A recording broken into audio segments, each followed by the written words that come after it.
Hello friends, मैं गौरव श्रीवास्तव आपका आपके पीसीएस साथी चैनल पर अभिनंदन करता हूं। जैसा कि आप सभी को मालूम है कि नेक्स्ट मंथ आपका यूपीपीएससी प्री का एग्ज़ाम होना है और यूपीपीएससी प्री में इकॉनमी से क्वेश्चन पूछे जाते हैं और इकॉनमी के जो मेजर क्वेश्चन होते हैं वो केंद्रीय बजट, आर्थिक समीक्षा और यूपी बजट से संबंधित होते हैं।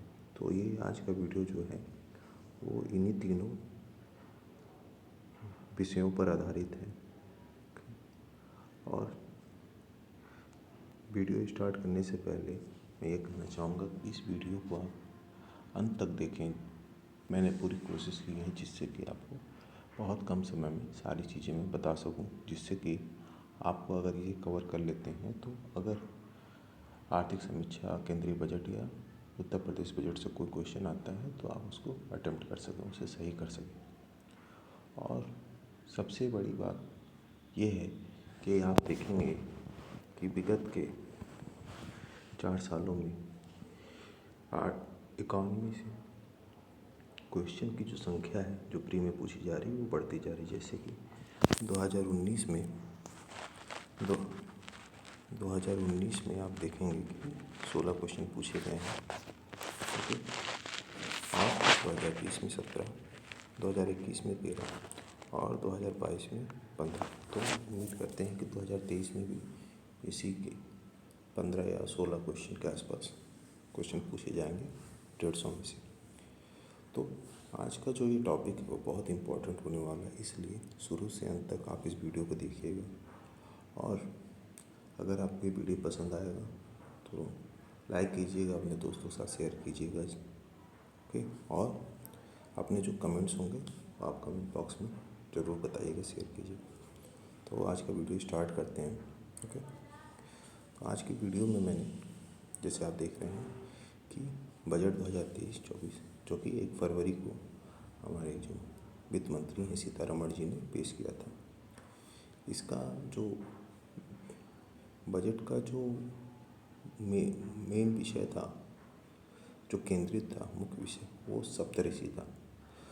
सप्तऋषि का मतलब कि जैसे आप देखेंगे कि 7 तारों का जो तारामंडल होता है उसी पर इन्होंने सप्तऋषि एक विषय लाया, टॉपिक उठाया, जिसमें कि 7 जो हमारी प्राथमिकता है बजट में उस पर ये बातें हुई। जैसे कि आप देखेंगे पहली जो प्राथमिकता हमारी है वो है समावेशी विकास, दूसरी प्राथमिकता हमारी है अवसंरचना एवं निवेश, तीसरी क्षमता का विकास, चौथा हरित विकास, पांचवा युवा शक्ति, छठा वित्तीय क्षेत्र और सातवां आखिरी व्यक्ति तक पहुँच। अब इसको बात करने की, इसको मैं बता क्यों रहा हूँ, क्योंकि हो सकता है कि प्री में क्वेश्चन आ जाए कि इन सातों में से कौन सा सप्तऋषि का से संबंधित नहीं है, तो इसलिए मैं आपसे ये डिस्कस कर रहा हूँ। तो नेक्स्ट, नाउ मूविंग ऑन, जो बजट पेश हुआ है वो उसका सबसे बड़ा बजट अभी तक का वो है, जिसमें आप देखेंगे कि ये है 45,03,97 करोड़ का ये बजट हमारा पेश हुआ है, ठीक है। जिसमें आप देखेंगे कि जो व्यय होना है, जैसे कि जो बजट पेश हुआ है वो खर्चे के लिए बजट पेश हुआ है कि ये इस मद में जाएंगे खर्चा। तो आप ये देखिए कि जो व्यय होगा वो राजस्व खाते में 77% खर्च होगा और जो रेस्ट अमाउंट होगा 23% वो पूंजी खाते में व्यय होगा। अब दूसरी इम्पोर्टेंट बात, ये जो रुपया है जो 45 लाख है वो आएगा कहाँ और जाएगा कहाँ, क्योंकि आने जाने दोनों का हमें माध्यम दिखाना पड़ेगा। तो जाने के लिए सबसे पहले ये रुपया जाएगा ब्याज अदायगी में, जो ब्याज हमने पैसा लिया है उसका ब्याज हमें पे करना होगा। दूसरा, करों और शुल्कों में राज्यों का हिस्सा, ठीक है। तो करों और शुल्कों में राज्यों का हिस्से में जो राज्यों का हिस्सा बनता है टैक्स में, उसको हमको देना होगा। तीसरा, जो केंद्रीय क्षेत्र की जो परियोजनाएं चल रही हैं, जो पॉलिसी चल रही है, ठीक है, जैसे कि आप देखिए मनरेगा है, तो ये सारी जो योजनाएं हैं उसमें पैसे जाएंगे। अब पैसा आएगा कहाँ से, आना, ठीक है। तो पैसा आने के लिए पहला जो है उधार एवं अन्य देयताएं, ठीक है। दूसरा माल एवं सेवा कर। तीसरा जो है, तीसरी पे आप देखेंगे कि निगम कर, कॉरपोरेशन टैक्स एंड आयकर, इनकम टैक्स, दोनों का सेम वेटेज है, दोनों का सेम परसेंटेज हम उस पर कंट्रीब्यूट करता है हमारे कोष में, ठीक है। Now the next topic is राजकोषीय घाटा, फिजिकल डेफिसिट। तो फिजिकल डेफिसिट हमारा इस समय 5.9% है। राजस्व घाटा, रेवेन्यू डेफिसिट हमारा 2.9% है। प्रभावी राजस्व घाटा, इफेक्टिव रेवेन्यू डेफिसिट हमारा 1.7% है। और प्राथमिक घाटा, प्राइमरी डेफिसिट हमारा 2.3% है।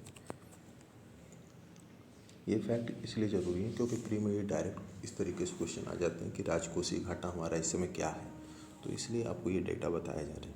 Okay, now the next one is subsidy. जो हम सब्सिडी गवर्नमेंट प्रोवाइड करती है उसके बारे में देखेंगे। तो ये जो सब्सिडी है, जो हमारा साल भर में जो व्यय होना है, जो बजट हमने पेश किया है उसका जो व्यय होना है, जो खर्चा होना है, उसका जो हम सब्सिडी जो पे करते हैं वो होता है 8.95%, ठीक है।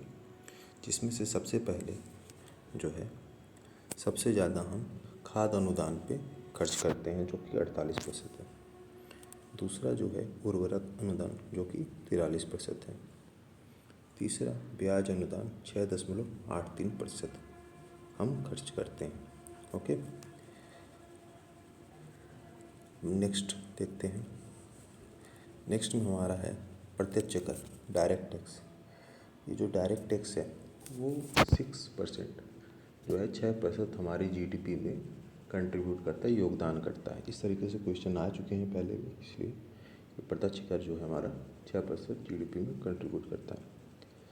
और इसी प्रत्यक्ष कर में आप देखेंगे पहले जो 5 लाख पे कर छूट मिलती थी, अब उसका बढ़ाकर 7 लाख हो गया है। पहले जो कर स्लैब्स थे, ठीक है, पहले जो कर स्लैब्स की संख्या जो थी वो 7 थी, अब क्या हो गया है, वो 5 हो गया, ठीक है। अब देखते हैं अप्रत्यक्ष कर, इनडायरेक्ट टैक्स, उसका क्या कंट्रीब्यूशन है हमारे जीडीपी में। उसका कंट्रीब्यूशन है 5.1%। ये डायरेक्ट फैक्ट्स आते हैं, अगर आपने प्रीवियस ईयर के क्वेश्चन देखे होंगे तो ये डायरेक्ट फैक्ट्स आते हैं, ठीक है। इसलिए मैं फैक्ट्स पे ज़्यादा एम्फेसाइज कर रहा हूँ, ज़्यादा बता रहा हूँ। Now the next one is railway का। जैसे आपको मालूम है कि रेलवे का बजट भी अब साथ में ही बजट के हमारे पेश किया जाता है। तो अभी तक का सबसे ज़्यादा जो रेलवे को बजट हमने पेश किया है वो है 2.40 लाख करोड़ रुपए का, ठीक है। अब तक का सर्वोच्च जो है बजट है ये रेलवे के लिए, ठीक। अब इसी बजट में हम देखेंगे कि बात हुई है आत्मनिर्भर बागवानी स्वच्छ पौध कार्यक्रम का, जिसमें हमने दिया है 2200 करोड़ रुपए हमने इसके लिए एलोकेट किया हुआ है, ठीक है, बजट। इसी बजट में फर्दर हमने देखेंगे कि श्री अन्न की बात हुई है। श्री अन्न क्या है, मोटा अनाज है, जैसे कि ज्वार, बाजरा, कुट्टू, रामदाना, कगनी, कुटकी, कोदो, चीन, सामा, ठीक है। तो ये क्या है, ये श्री अन्न मोटे अनाज है। जैसे कि आपको मालूम है कि जो 2023 में है वो पौष्टिक अनाजों के लिए अंतर्राष्ट्रीय वर्ष घोषित किया गया है, तो इसलिए श्री अन्न भी जो इम्पोर्टेंट हो सकता है क्वेश्चन पूछा कि ज्वार, बाजरा में से या कुट्टू श्री अन्न आते हैं कि नहीं, श्री अन्न के पार्ट है कि नहीं, तो आप उसको सॉल्व कर पाएँ, ठीक है।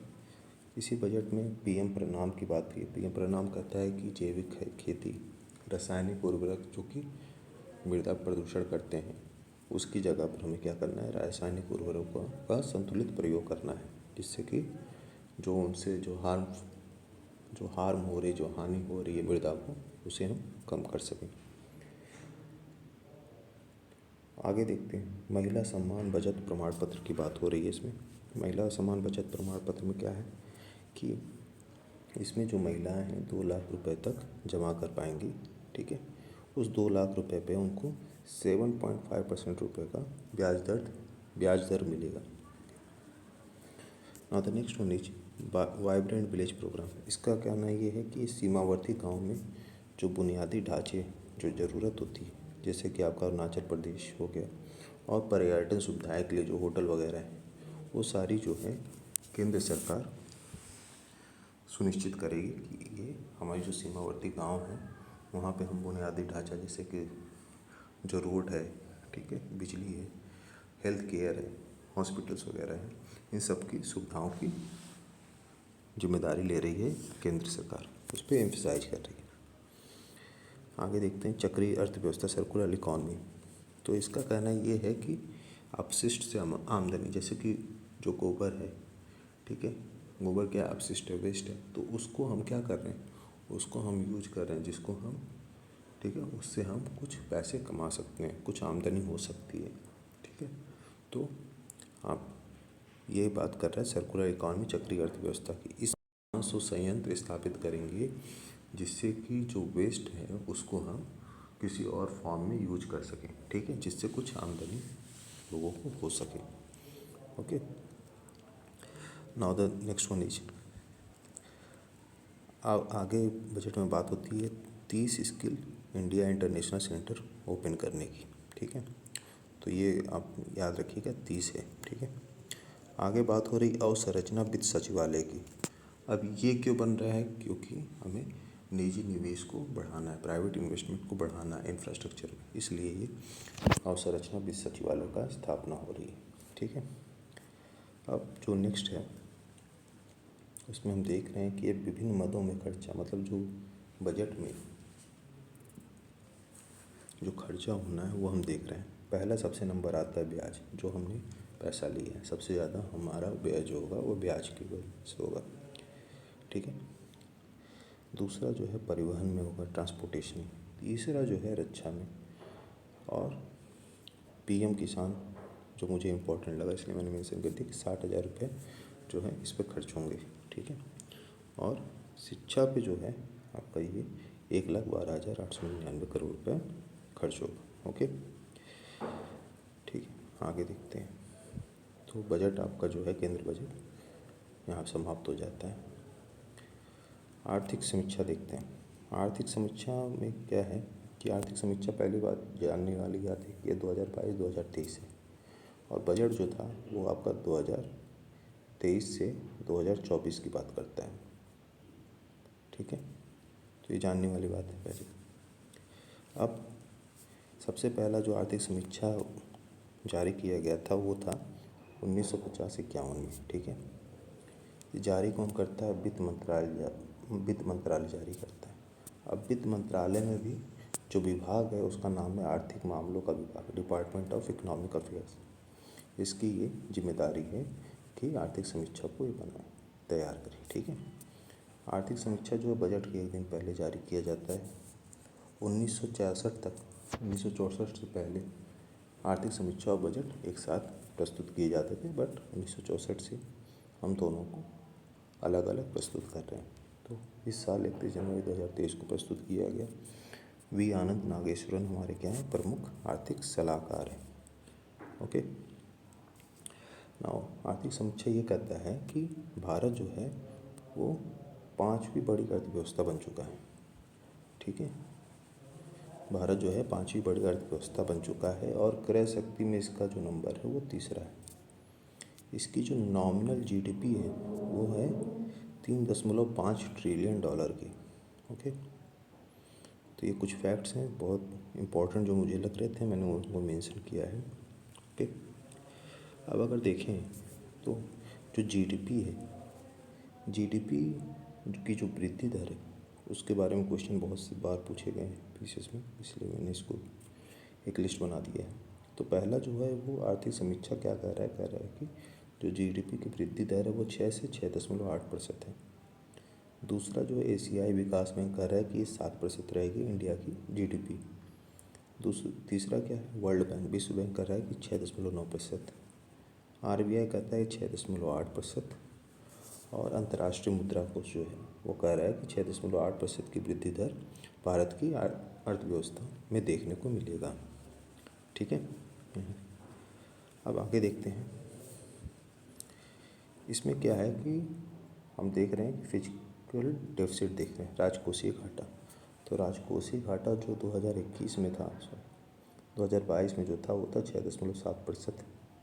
अब 2022 से 23 के बीच में वो हो गया, कम हो गया 6.4%।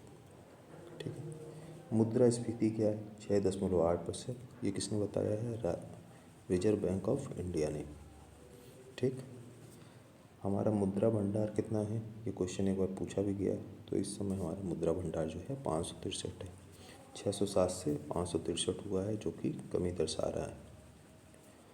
Next point is GDP. ठीक है। तो जीडीपी पहले हमारी कितनी थी? 7। ठीक। अब इस समय क्या है? 6 से 6.8% के बीच में हमारी जीडीपी रहेगी, जैसे कि पहले मैंने इकोनॉमिक सर्वे में जो प्रेडिक्ट किया है। ठीक है। वो सेवा क्या है? सेवा का क्या रहेगा कंट्रीब्यूशन? सेवा जो है आपकी 8.4% से 9.1% रहेगी, मतलब इसमें वृद्धि दिख रही है। कृषि में क्या है? कृषि पहले 3 थी, अब 3.5%, मतलब वृद्धि देखने को मिल रही है। इंडस्ट्री, औद्योगिक इकाइयों में क्या है? पहले 10.3% था, अब 4.1% हमें देखने को मिल रहा है। Okay. Now the next one is कृषि। कृषि का क्या है कि इसमें कह रहा है कि 4 से 6% की हमें औसत वार्षिक वृद्धि दर देखने को मिली पिछले 6 वर्षों में। ठीक है। जो कृषि है उसमें हमें 4 से 6% की वृद्धि दर देखने को मिली है 6 वर्षों में। तो ये जरूरी तथ्य है, इसलिए मैंने इसको मेंशन किया। कृषि निर्यात क्या है हमारी इस समय? 50 अरब डॉलर की। ठीक है। 2021 से 22 के बीच में हमारी जो कृषि निर्यात हमने किया है वो 50 अरब डॉलर के आसपास किया है। तीसरा पॉइंट है किसान क्रेडिट कार्ड, जो कि 1998 में हमने स्टार्ट किया था। उसमें अभी क्या है? 389 करोड़ किसान पंजीकृत हो चुके हैं, वो किसान क्रेडिट कार्ड का लाभ उठा रहे हैं। ठीक है। इंडियन गवर्नमेंट, भारत सरकार कहती है कि जो भी किसान टाइमली जो पेमेंट अगर करते हैं, जो उन्होंने लोन लिया है, उस पर उनको सिर्फ 4% के ब्याज दर पर ऋण दिया जाएगा। ठीक है। नेक्स्ट पॉइंट इज इस समय भारत में 44.3 लाख जैविक किसान हैं, जो सबसे ज़्यादा विश्व में सबसे ज़्यादा हैं। ठीक है। और जैसे आप सभी को मालूम होगा, सिक्किम क्या है? प्रथम जैविक स्टेट है। ठीक है। तो ये बात जानने वाली है। अब नेक्स्ट पॉइंट इज जो मोबाइल फ़ोन की मैन्युफैक्चरिंग है, ठीक है, उसमें भारत का जो रैंक है वो दूसरा है विश्व में, दूसरे नंबर पे आता है मोबाइल फ़ोन की मैन्युफैक्चरिंग में। ओके। अब जो नेक्स्ट पॉइंट है हमारा विदेशी प्रत्यक्ष निवेश FDI, उसकी जो अमाउंट है वो 21.3 अरब डॉलर की। तो ये जो फैक्ट्स मैं आपको बता रहा हूँ वो चूँकि PCS में पूछा जाता है, बहुत एम्फेसाइज किया जाता है, इस वजह से मैं आपको फैक्ट्स ज़्यादा बता रहा हूँ, क्योंकि जो हमें पढ़ना वही है जो हमारे पेपर में आया। Okay. Okay. Next one is FDI। तो आप देखेंगे कि जो FDI हमें मिल रही है, जो प्रत्यक्ष विदेशी प्रत्यक्ष निवेश आ रहा है, सबसे ज़्यादा कंप्यूटर सॉफ्टवेयर में आ रहा है 34%, दूसरा सेवाएं में आ रहा है, सर्विसेज में 22%, तीसरा जो है व्यापार में 18% आ रहा है। ठीक है। अब वर्ल्ड इन्वेस्टमेंट रिपोर्ट इसे किसने रिलीज किया? अनकटैड ने। ठीक है। इसने कहा है कि जो भारत है वो 7वें नंबर पे है विदेशी प्रत्यक्ष निवेश के मामले में। विदेशी प्रत्यक्ष निवेश जो हो रहा है पूरे विश्व में, उसमें भारत जो है 7वें नंबर पर है। ठीक है। नेक्स्ट पॉइंट इज जो भारतीय बीमा बाजार है वो विश्व में 10वें नंबर पर है। 10वीं बड़ी बाजार ये भारतीय बीमा बाजार हमारी है। ठीक है। अब नेक्स्ट पॉइंट है रिमिटांस, जो बाहर से लोग जो काम करते हैं वो पैसे भेजते हैं वापस घरों पे, तो उसे रिमिटांस बोलते हैं। और रिमिटांस में क्या है कि भारत जो है सबसे ज़्यादा उसको मिलता है, 100 बिलियन डॉलर के आसपास रिमिटांस मिलता है। और दूसरे नंबर पे हमारा मैक्सिको है, तीसरे नंबर पे चीन है। ठीक है। अब देखते हैं वस्तुगत निर्यात। वस्तुगत निर्यात क्या है? जो वस्तु हम बना रहे हैं उसको हम बाहर बाहर विदेशों में भेज रहे हैं, तो उसमें हमारा जो पोजीशन है, जो इंडिया का पोजीशन है वो है 21। ठीक है, विश्व में हमारा 21वां नंबर है जो हम बाहर चीज़ें भेज रहे हैं। आयात में जो हम चीज़ें मंगा रहे हैं उसमें 14वां नंबर है भारत का। सेवा जो सर्विसेज हम विश्व में सेल कर रहे हैं या भेज रहे हैं या प्रोवाइड कर रहे हैं उसमें भारत का नंबर है 7वां। ठीक है, इसी तरीके से जो सेवा आयात कर रहे हैं उसमें जो भारत का नंबर है वो है 10वां। ठीक है, okay. Now the next thing is जो सामाजिक सेवा, जो सर्विसेज जो गवर्नमेंट प्रोवाइड करती है, हेल्थ केयर और एजुकेशन, उसमें क्या है कि केंद्र और राज्य सरकार का जो व्यय हो रहा है वो 26% के आसपास हो रहा है कुल व्यय का। जैसे कि अगर 1 लाख रुपए है तो उसका 26% जो है वो हमारी सामाजिक सेवाओं पे खर्चा हो रहा है। ठीक है, जैसे कि आप देखें इस समय क्या है, जो शिक्षा पे 35% के आसपास खर्चा हो रहा है, सरकार कर रही है खर्चा। स्वास्थ्य पर 25% के आसपास और अन्य सेवाओं पे 38% के आसपास। ठीक है, now the next topic is Bharat में जो मुद्रा भंडार है। ठीक है, जैसे कि मुद्रा भंडार मतलब क्या, जैसे डॉलर रहता है, ठीक है, एन है, रूबल है, ठीक है, पाउंड है, ये सारे जो मुद्रा भंडार हमारे कोष में रहता है। ठीक है, आयात निर्यात को जो सुगम करता है, तो उसके मामले में जो भारत है उसका रैंक है 5वां। ठीक है, और पहले नंबर पे है हमारा चीन, जिसके पास सर्वाधिक मुद्रा भंडार है। ठीक है, तो आप ये देख लूँगा कि मैंने फैक्ट्स पे ज़्यादा ध्यान दिया क्योंकि ये फैक्ट्स ही पूछा जाता है, तो इस वजह से फैक्ट्स हमारी मजबूरी के हमें से देखना पड़ेगा। अब मैं ये नहीं कहूँगा कि पूरे पॉइंट टू पॉइंट आप याद करो, लेकिन हाँ आपको अप्रॉक्स याद होना चाहिए कि हाँ 44 करोड़ के आसपास है, 43 करोड़ के आसपास है। ठीक है, मैं ये नहीं कहूँगा 44 लाख, 10 लाख, 10,000, इस टाइप से नहीं मैं बताऊँगा। मैं ये कहूँगा बस आपको 44 लाख बस इतना आइडिया होना चाहिए, मोटा मोटा अंदाजा हो, जिससे कि वहाँ पे ऑप्शन में देखकर सही से मार्क कर पाएँ। Okay, now the next one is UP budget. अब यूपी बजट में देखें 22 फरवरी को, ठीक है, वित्त मंत्री जी ने प्रस्तुत किया। ये क्या है, अभी तक का सबसे बड़ा बजट है। ठीक है, यूपी इतिहास में यूपी की।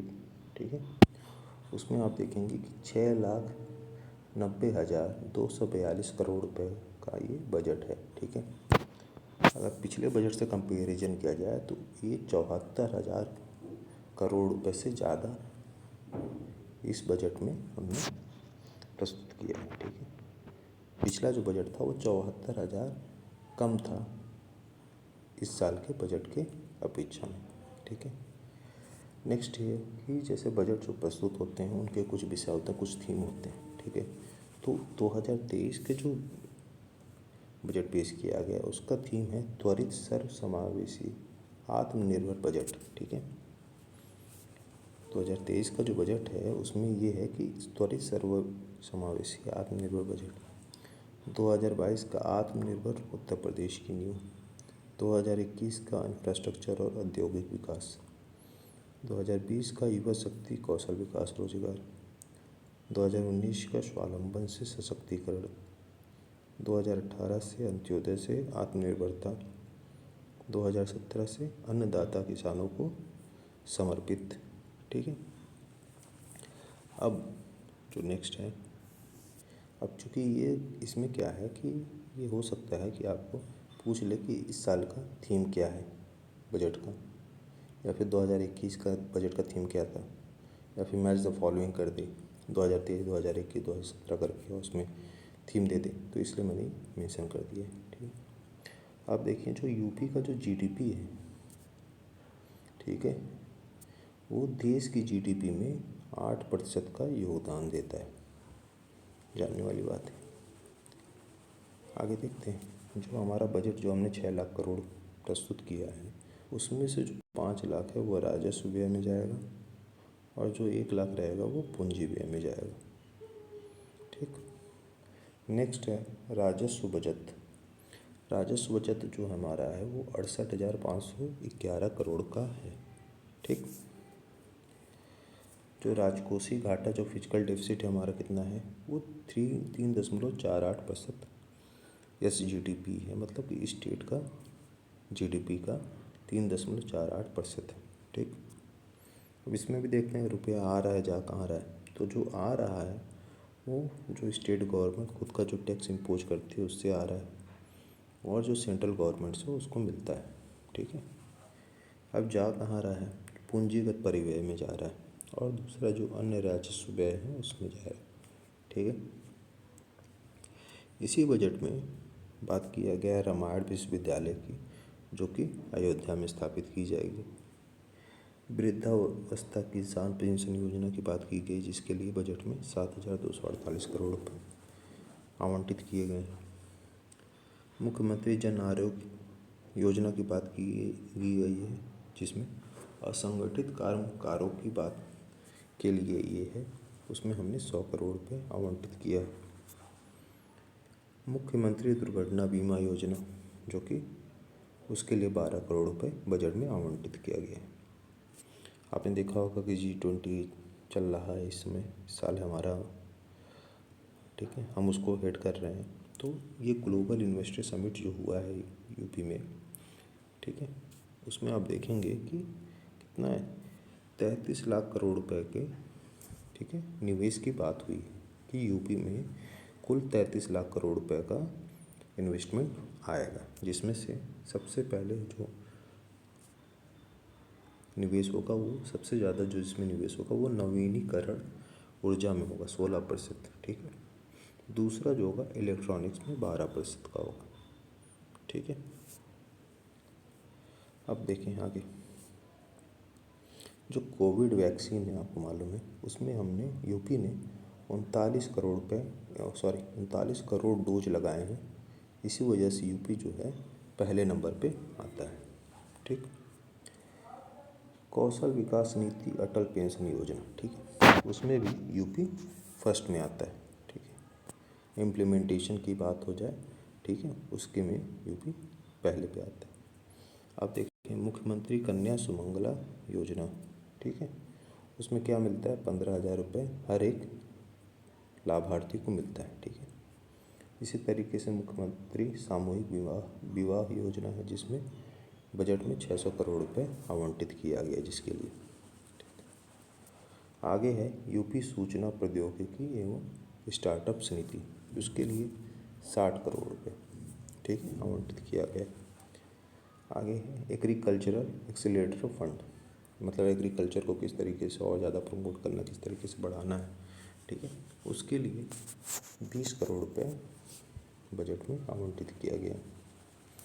आगे देखें आयुष्मान भारत जो है केंद्र सरकार का जो है ये योजना, उसमें इस समय उत्तर प्रदेश में 2.34 करोड़ लाभार्थी जो हैं वो आयुष्मान भारत से जुड़े हुए हैं, और इसी आयुष्मान भारत के लिए यूपी गवर्नमेंट ने 400 करोड़ रुपये बजट में आवंटित किया है। ओके, नेक्स्ट वन इज असाध्य रोगों की चिकित्सा के लिए 100 करोड़ है आवंटन। और नेक्स्ट वन है यूपी सौर ऊर्जा नीति 2022 के लिए 317 करोड़ रुपये। और आगे देखें 2022 में क्या हुआ है, बजट में बताया गया है कि 24 करोड़ 54 लाख जो हैं वो पर्यटक उत्तर प्रदेश में घूमने आए थे। ठीक है, 2022 में 24 करोड़ 54 लाख पर्यटक उत्तर प्रदेश को घूमने आए थे। ठीक, आगे है वनावरण एवं वृक्षावरण।